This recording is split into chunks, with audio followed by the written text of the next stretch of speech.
Fëmijët në Siri kanë akuzuar trupat qeveritare se kanë përdorur ato si mburoja njerëzore. Lajmin e kanë bërë me dije Kombet e Bashkuara me anë të një raporti. Disa fëmijë thanë se ata kishin qenë të detyruar të hipnin mbi tanke për të ndalur sulmet e bëra nga luftëtarët e opozitës, thuhet në raport.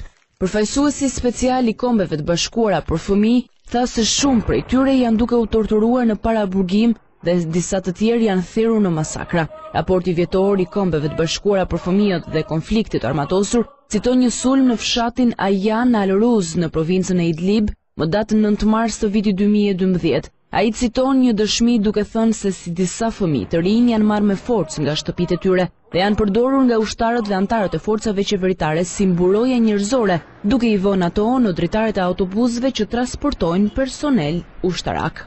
Ndërkohë dhuna në Siri vazhdon të përshkallëzohet dhe gjithnjë më shumë, të paktën 35 persona, pjesa më e madhe të cilëve civil, u vranë të dielën duke rënduar edhe më shumë bilancin e jetëve të humbura që prej fillimit të trazirave. Ushtria e presidentit Bashar al-Assad po bombardon pa pushim Rastanin në provincën e Homsit. Video të publikuar në internet tregojnë bombardimin e qytetit dhe tymin e zi që ngrihej për shtëpive. Negociatori i Kombeve të Bashkuara Kofi Annan shprehu shqetësim se në qytetet ka civil të cilët ndodhen në rrezik, si në Homs, ashtu dhe në qytetin Al-Hafan, në provincën Latakia.